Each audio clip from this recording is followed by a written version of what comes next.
첫째 주일입니다. 12월 달은 결산으로 하나님 앞에 영광을 돌리는 달입니다.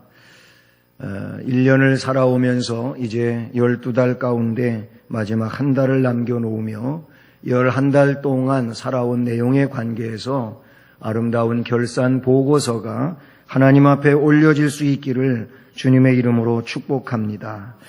본문 7절 말씀을 보면 나는 선한 싸움을 싸우고 나의 달려갈 길을 마치고 믿음을 지켰으니, 이 내용을 보면 바울 사도의 결산 보고서라고 그렇게 말할 수 있을 것 같습니다. 바울 사도가 자신이 살아온 경력을 간단 명료하게 세 문장으로 요약을 해 놓았지 않습니까? 선한 싸움을 싸웠다. 달려갈 길을 마쳤다. 믿음을 지켰다. 라고 말씀하고 있습니다. 과연 우리는 올해의 이런 신앙적 삶을 토대로 해서 어떤 결산 보고서를 하나님 앞에 올릴 수 있을까요? 바울 사도의 이 결산 보고서와 관계하여 볼 때에 나의 결산 보고서는 과연 어떤 것인지 스스로 자평해 볼 수 있기를 바라는 것입니다. 이 다음 하나님 앞에서 어떤 결산 보고서를 내놓을 수 있겠느냐 하는 것입니다. 우리 모두는 바울의 이 결산 보고서와 같은 결산 보고서를 드릴 수 있다면 이것은 신앙적 승리의 인생일 것이며 훌륭한 삶의 내용일 것이며 복받은 인생이 될 줄로 믿습니다. 결산을 낼 수 있는 그 근거는 하나님의 말씀인 성경인 줄로 믿습니다. 말씀에 근거하여 결산 보고서를 진실하게 쓸 때 그것이 하나님이 기뻐하시는 내용일 줄로 믿습니다. 나의 기준이 결산 보고서가 될 수 없는 것입니다. 내 판단, 내 생각, 내 경험, 그런 것이 기준이 돼가지고 나는 잘 살았다, 나는 훌륭하게 살았다 말한다 할지라도 하나님이 노 하시면 그건 아닐 수밖에 없는 것이지요. 바울은 나는 선한 싸움을 싸웠다고 했고 나의 달려갈 길을 마쳤다고 했고 믿음을 지켰다고 했습니다. 오늘 말씀 8절에 보면 6절에 보면 전제와 같이 내가 벌써 부어지고 그랬는데요. 이 전제는 관제라고 하는 말로도 씁니다. 전제와 관제는 같은 내용입니다. 그러면 이 전제라든지 관제는 뭘 말하느냐? 제사의 방법인 것입니다. 제사 종류가 있습니다. 제사 종류는 번제 또는 화목제 또는 속죄제, 속건제 이런 제사들이 있잖아요. 그런데 제사의 종류는 역시 번제, 화제, 거제, 요제 이런 것들은 제사의 방법들입니다. 그런데 이 관제와 전제는 그러면 제사의 어떤 방법이냐라고 할 때 제단에다가 제물을 올려놓지 않습니까? 그러면 이 제물을 올려놓고 제사를 지낼 때 그 제물에 포도주를 붓는 의식이 있습니다. 이것은 그 제사의 제일 끝에 하는 겁니다. 끝부분에 가서 그 포도주를 부어서 제사를 드릴 때 이 내용을 전제 혹은 관제라 그래요. 민수기 15장 1절로 10절 말씀에 보면 거기 관제에 대한 내용이 나오는데 어린 양이 제물로 바쳐지는 때에는 포도주 한 신의 4분의 1로 그 관제를 드리라고 했어요. 그러니까 포도주 한 신의 4분의 1을 그 제물에다가 붓는다 그런 얘기. 어떤 때? 바로 어린 양이 제물일 때. 그런데 제물이 수양인 때는 규정된 관제는 이렇습니다. 한 신의 3분의 1보다도 포도주 양이 많은 거지요. 그런데 수송아지의 경우일 때에는 반흰 2분의 1을 드린다고 그렇게 돼 있어요. 그러니까 어떤 제물이냐에 따라 가지고 포도주의 양이 달라진다고 하는 것을 보게 됩니다. 중요한 것은 관제라고 하는 것 혹은 전제라고 하는 것은 그 제사의 마지막이다, 그런 얘기예요. 그럼 바울 사도가 여기 말씀에서 나는 이 전제와 같이 벌써 부어졌다, 나의 떠날 시각이 가까웠다, 이런 말씀은 무엇을 이야기합니까? 말씀 그대로 제사의 마지막 순서에 해당되기 때문에 바울이 자신을 관제로 혹은 전제로 비유하고 있는 이 내용은 자신이 생을 살아오는 데 있어서 이제는 마지막 순간이다, 그 인생의 막바지다, 그런 의미를 이 말씀에 담고 있다, 그런 얘기예요. 그건 왜 그렇게 말하고 있느냐 하면은 자신이 이제 주의 복음을 위하여 그 로마에서 순교할 날이 멀지 않았음을 감지하고 있었기 때문인 것이죠. 이렇게 전제와 같이 내가 벌써 부어졌다고 하는 것은 나의 떠날 기약이 가까웠다는 것입니다. 인생 최후 마지막에 있어서 그는 지금 자신의 그 결산 보고를 하나님 앞에 내놓고 있는 것이죠. 그런데 바울은 이렇게 말합니다. 이제 후로는 나를 위하여 의의 면류관이 예비되었으므로 주 곧 의로우신 재판장이 그날에 내게 주실 것이며 내게만 아니라 주의 나타나심을 사모하는 모든 자에게 도니라. 아멘. 이제 세상을 하나님 은혜로 또 신앙인으로 진실하게 충성스럽게 살아왔기 때문에 나에게는 의의 면류관이 예비되어 있다. 나만 그런 게 아니고 나와 같이 주의 나타나심을 사모하는 모든 자에게 동일하게 이 면류관이 주어지게 될 것이다. 할렐루야.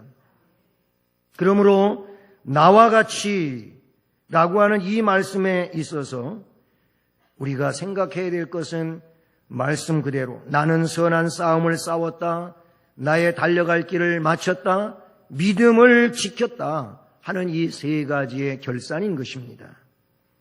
그래서 오늘은 아름다운 결산이라는 말씀 제목으로 오늘 말씀을 또 생각해 보면서 하나님이 우리에게 주시는 은혜를 나누기를 원하는 것입니다.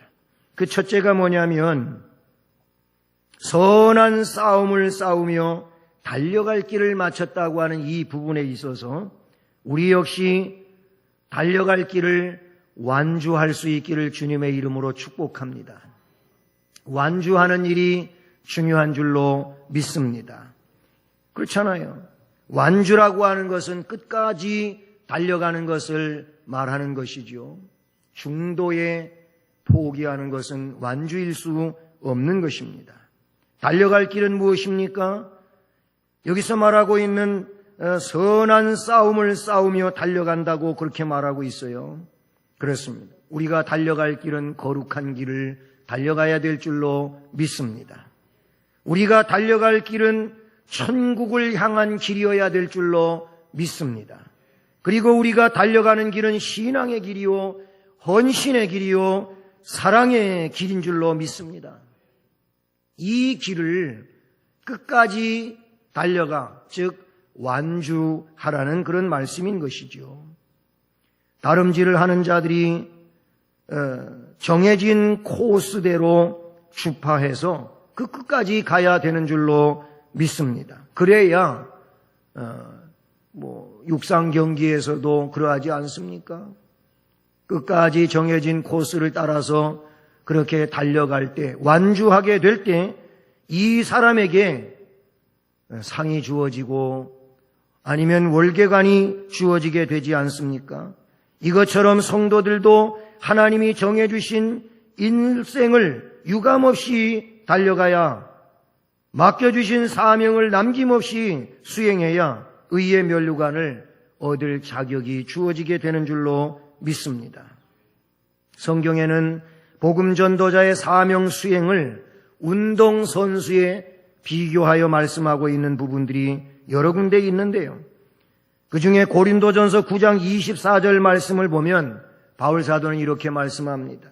운동장에서 다름질하는 자들이 다 달아날지라도 오직 상을 얻는 자는 하나인 것을 알지 못하느냐. 너희도 이와 같이 상을 얻도록 다름질을 하라. 아멘. 운동장에서 상 받기 위하여 그렇게 라스트 지점을 향하여 달려가는 것처럼 성도된 너희들도 천국문을 향하여 그렇게 달려가는 자들이 되라. 그래야 상 얻는다. 바울 사도는 그렇게 말씀하고 있어요. 그런가 하면 빌립보서 3장 13절에서 그리고 14절에서 바울 사도는 자기 자신이 지금 하고 있는 것에 대하여 말씀하고 있는데, 나는 저 뒤에 있는 것은 잊어버리고 앞에 있는 것을 잡으려고 표대를 향하여 그리스도 예수 안에서 하나님이 저 위에서 부르신 부름의 상을 위하여 쫓아간다. 아멘. 응? 뒤에 있는 것은 잊어버리고, 뒤에 있는 게 뭡니까? 업적이요, 업적. 신앙생활은 업적 중심의 신앙생활이 되면 안 되는 것입니다. 신앙생활은 실행 중심의 신앙생활이 되어야지, 업적 중심이 되어 업적을 취하고 업적에 매달리다가 보면은 교만해지는 거예요. 그 업적 중심이 아니고 언제까지나 그 현 위치에서 실행 중심의 신앙생활이 되어야 된다. 바울은 그거를 말하고 있는 거예요. 응? 뒤에 있는 것은 잊어버리고 앞에 있는 것을 붙잡기 위하여 표대를 향하여 그리스도 예수 안에서 하나님이 위에서 부르신 부름의 상을 위하여 쫓아가노라. 아멘.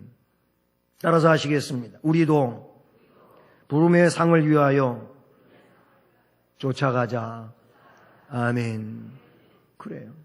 뒤에 있는 것은 잊어버리십시오.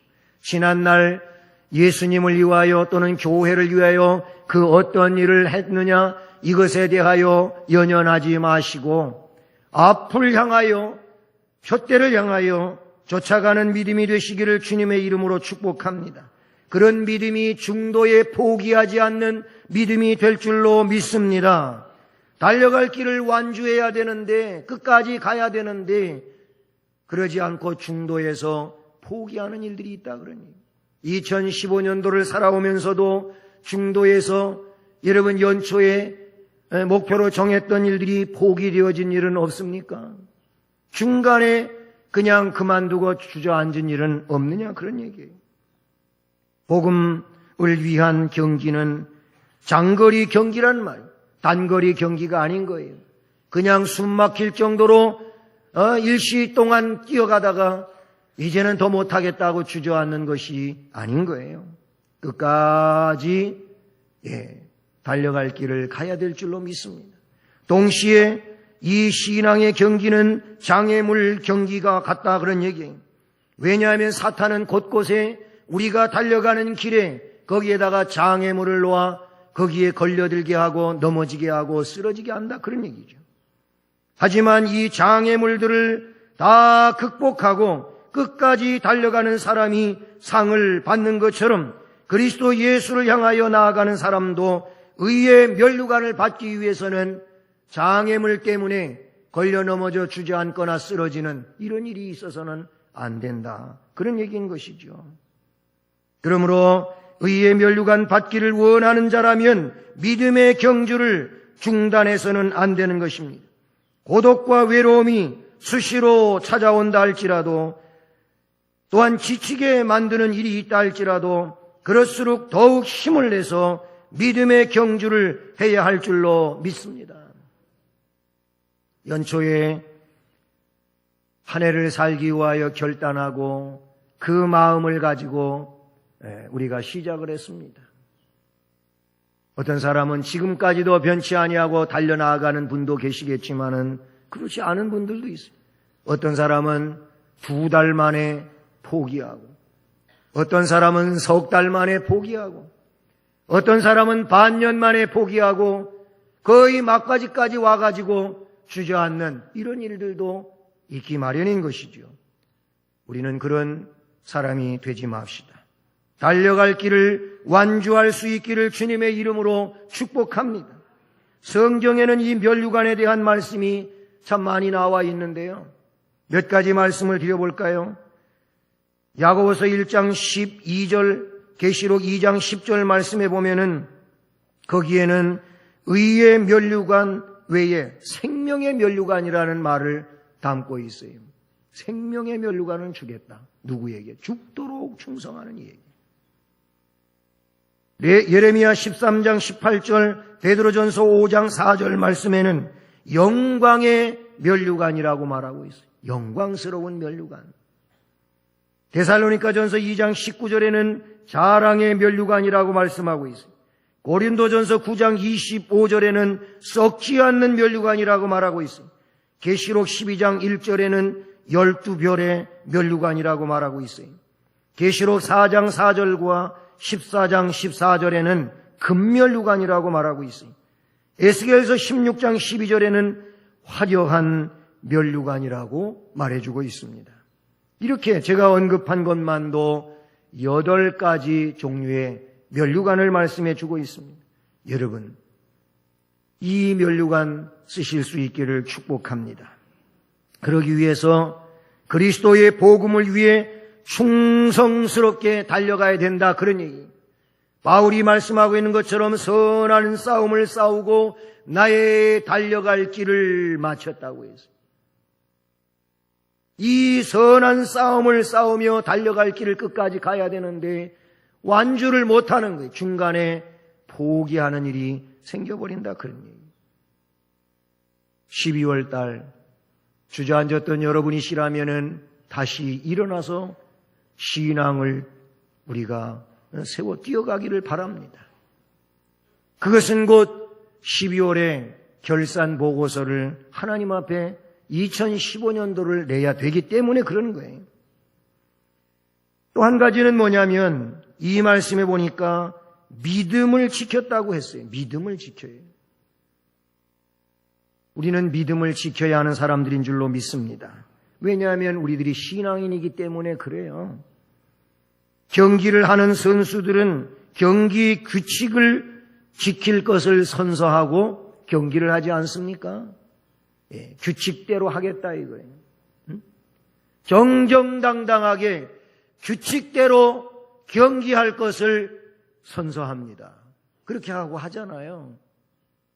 왜 그러냐면 반칙을 하고 상을 얻을 수는 없는 거예요. 그거는 스포츠 정신도 아닌 것이죠.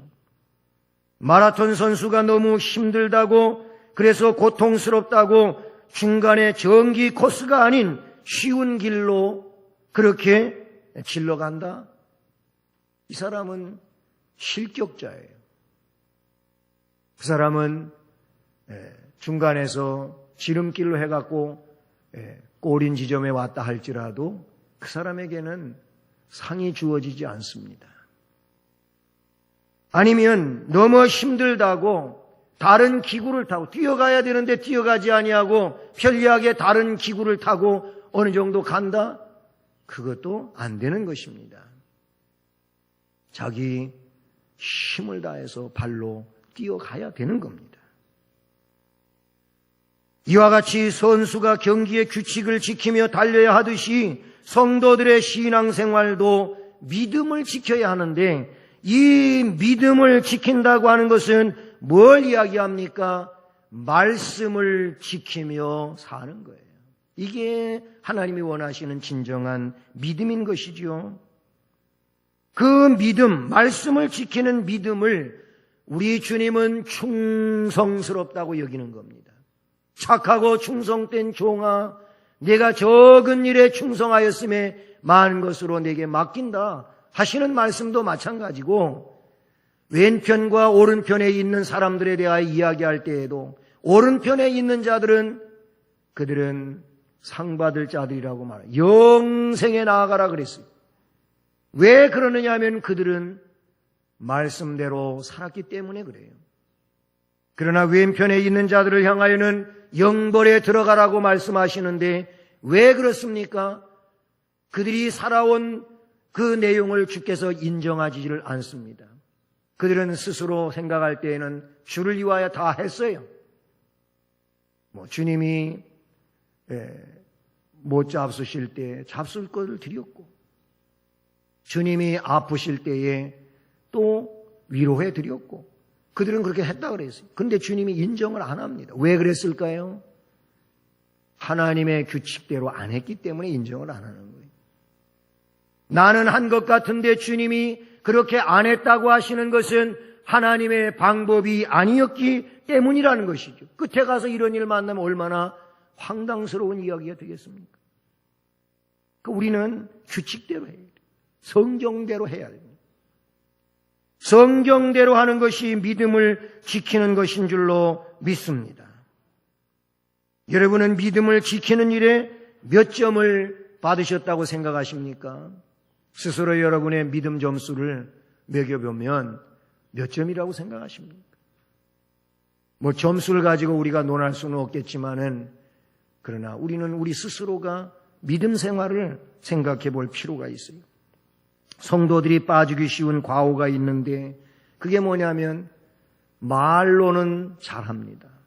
말은 아는 게 많아가지고 못하는 말이 없을 정도로 잘합니다. 그런데 실행이 안 되는 거예요, 실행이. 그러나 성경은 네가 얼마나 아느냐 이거를 따지질 않으셔요. 네가 얼마나 살았느냐를 따지는 거예요. 얼마나 말씀대로 살았느냐 이거를 따진다니까요. 주님은 그걸 보신단 말이에요. 남에게는 신앙을 전하기 전에 자신의 믿음을 지켜서 신실하고 온전한 생활이 이루어져야 할 줄로 믿습니다. 그러므로 신앙생활은 말이 아니라 행동이다. 이렇게 볼 수 있는 거예요. 요한일서 2장 3절로 5절까지의 말씀을 보면 거기서도 그 내용을 강력하게 뒷받침하고 있는데 이런 말씀이 쓰여져 있습니다. 우리가 그의 계명을 지키면 이로써 우리가 저를 아는 줄로 알 것이요. 계명을 지키는 자가 예수를 알고 하나님을 아는 자예요. 저를 아노라 하고 그의 계명을 지키지 아니하는 자는 거짓말하는 자요 진리가 그 속에 있지 아니하되 누구든지 그의 말씀을 지키는 자는 하나님의 사랑이 참으로 그 속에서 온전하게 되었나니. 아멘. 분명하게 거기 말씀에는 말씀을 지키는 자라는 말이 나와요. 말씀을 지키는 것은 하나님의 규칙을 지키는 것이고 규칙을 지키는 것이 믿음을 지키는 것이라 그런 얘기인 것이죠. 그러면 이 믿음을 지키는 것이 결국은 우리가 아름다운 결산을 그 보고서를 쓸 수 있는 자격이 되는 줄로 믿습니다. 의의 면류관은 주가 베푸신 사랑의 계명을 지키고 행하는 자에게 주어지는 줄로 믿습니다. 그러므로 영광의 면류관이라든지 의의 면류관을 받으려고 한다면 환난이나 핍박 속에서도 믿음을 지켜야 할 줄로 믿습니다. 환난이 와도 핍박이 와도 나 주만 위해 살아가리라. 아멘. 환난이 와도 핍박이 와도 주만 위하여 사는 것이 믿음을 지키는 것이고 성경적 규칙을 지키는 것인 줄로 믿습니다. 남아프리카 말라위 공화국이 있는데 거기 블랑디르라고 하는 이런 도시가 있다 그래요. 제가 남아프리카 공화국을 안 가봐가지고 그냥 책에 있는 거 읽고 너무 귀중한 것 같아서 여러분에게 발표하는 겁니다.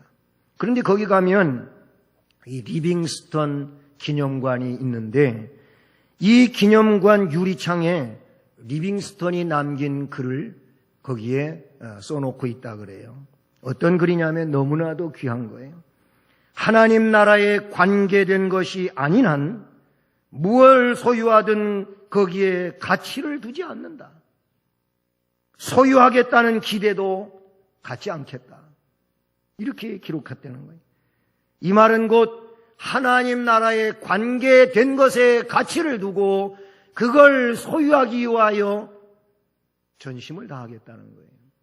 세상을 살면서 하나님 나라에 관계된 것 아닌데 그걸 너무나도 크게 가치를 두고 그걸 소유하기 위하여 그렇게 아둥바둥하는 이들이 얼마나 많이 있냐는 말이에요. 우리는 처음부터 끝까지 하나님 나라에 관계된 것에 가치를 두어야 돼요. 그리고 그걸 소유하기 위하여 전심을 다해야 돼요. 왜냐하면 하나님 나라 백성이니까 하나님 나라 것을 귀하게 여기고 그 삶을 살아야 된다 그런 얘기예요. 하나님이 정해주신 코스대로 마지막까지 최선을 다해 뛰는 것을 믿음을 지켰다고 말할 수 있는 것이죠. 하나님께서 하지 말라는 것은 하지 말고 하나님이 바치라고 한다면 온전히 바치고 헌신하라고 할 때에는 헌신하고 본받지 말라고 한 것은 본받지 말고 과감하게 떨쳐버려야 될 줄로 믿습니다. 이렇게 주님이 정해주신 길을 따라야만 하나님이 인정하시는 선한 싸움이요 믿음을 지키는 내용이 되는 줄로 믿습니다. 개혁자 칼빈은 말했습니다. 하나님이 가라 하시면 가라 하는 데까지 간다는 거예요. 하나님이 멈추라 하면 거기에 즉각 멈춘다고 했어요. 하나님이 가라 하는데도 가지 아니하고 하나님이 멈추라 하는데도 멈추지를 않는다면 하나님이 원하는 게 아니라는 말이죠. 우리는 우리의 열정에 지나쳐가지고 하나님이 멈추라 하는데도 그냥 멈추지 않고 한다. 이건 하나님께 순종 안 하는 거예요. 하나님이 가라고 하는데 가라고 하는 곳이 너무나도 멀고 힘들어가지고 가지 않는다면 그것도 하나님께 순종을 안 하는 겁니다. 세상에서 아무리 훌륭해 보이고 큰 업적을 쌓았다 하더라도 믿음을 지키지 않았다면 하나님이 인정을 해주지 않는다는 거예요. 그러니까 세상 사람들의 논리에 의한 업적이 우리에게는 필요한 게 아닌 겁니다. 우리에게 필요한 것은 업적이 아니라 말씀을 따르는 삶이라고 하는 것을 우리가 깨달아야 될 줄로 믿습니다. 그리고 이런 자들에게 하나님이 반드시 보상해 주실 줄로 믿습니다. 마지막으로 아름다운 결산은 무엇이냐? 주의 나타나심을 사모해야 되는 거예요. 할렐루야. 그래서 오늘 말씀 8절에 이제 후로는 나를 위하여 의의 면류관이 예비되었다고 했고 주님께서 의로우신 재판장이 주신다고 했어요. 그런데 내게만 주실 것이 아니고 주의 나타나심을 사모하는 모든 자에게도니라. 아멘. 그렇게 말하고 있어요. 주의 나타나심을 사모하며 사는 자에게 주신다는 거예요. 주의 날을 사모하는 자, 주님 앞에 서는 때를 사모하는 자, 주님이 다시 오시는 일을 사모하는 자, 이 사람들은 재림 신앙을 갖고 있는 것이며 재림 신앙을 갖고 있는 사람들은 언제든지 깨어있는 신앙생활을 하는 줄로 믿습니다. 왜냐하면 주의 재림의 날이 언제 어느 때에 임할지 모르니까 깨어있어야 되잖아요. 주님도 그래서 깨어있어라, 준비하고 있어라, 기다리고 있어라 그랬어요. 재림 신앙을 가진 사람은 그러므로 깨어있는 신앙인으로 항상 신앙의 등불을 밝히고 있는 줄로 믿습니다. 다른 사람들이 모른다고 할지라도 그가 한 일에 대하여 칭찬이 없다 할지라도 상관이 없어요. 왜냐하면 의의 면류관을 상급으로 주시는 하나님은 은밀한 것을 보시는 하나님이시기 때문입니다. 하나님만 아시면 되잖아요. 그렇죠? 네, 사람들이 알아주지 않고 칭찬이 없다 할지라도 하나님이 알아주시면 되는 거예요. 네, 세상에 신앙생활 진실하게 훌륭하게 하는 분들 가운데 칭찬받는 일을 두려워하는 분들이 있어요. 왜냐하면 주님이 그랬잖아요. 세상에서 사람 앞에 그 의에 대하여 그렇게 칭찬받고 하는 일들, 그거를 주님이 원하지를 않는다. 왜냐하면 그들의 칭찬으로 인하여 그들은 이미 상을 받은 자들이라 그랬어요. 이미 상을 받은 자들이기 때문에 세상에서 상 다 받아버렸다, 그런 얘기. 그래서 어떤 사람들은 하나님 앞에 가서 상 받을 일을 세상에서 너무 칭찬받고 하면 하나님과 상 없어질까 봐 두려워한다는 거예요. 우리가 그런 믿음이 돼야 될 줄로 믿습니다. 은밀한 중에 보시고 은밀하게 행하는 것을 갚아주시는 하나님. 마태복음 6장 4절에 기록된 거예요. 외모를 보시는 하나님이 아니라 중심을 보시는 하나님이라고 사무엘상 16장 7절에 말했어요. 나 여호와는 사람의 외모를 보고 택하는 것이 아니고 그의 중심을 보고 택한다. 다윗을 중심을 보고 하나님은 다윗은 내 마음에 드는 사람이라고 했어요. 주께서 우리에게 요구하시는 것은 믿음의 실적이 아니라 진실한 삶의 흔적을 원하시는 줄로 믿습니다. 자꾸 믿음 생활에 업적을 쌓으려고 하지 마시고 믿음 생활에 그 삶의 흔적을 가질 수 있기를 바랍니다. 이 삶의 흔적은 곧 그의 생활이라 그럽니다. 생활의 결과인 겁니다. 주께서 원하시는 신앙인은 그리스도의 뜻을 이 땅에서 실현하기 위해 믿음의 선한 싸움을 싸운 자들이, 이러한 자들에게는 예수님께서 의의 면류관을 씌워주실 줄로 믿습니다. 그러므로 말씀에 있는 대로 우리도 선한 싸움을 싸웁시다. 달려갈 길을 완주해 냅시다. 그리고 믿음을 지킵시다. 또 주의 나타나심을 사모하는 자들이 됩시다. 그래서 이 좋은 결산 보고를 우리 하나님 앞에 올릴 수 있는 2015년도의 마무리가 되기를 주님의 이름으로 축복합니다. 사랑의 하나님 아버지, 감사를 드립니다.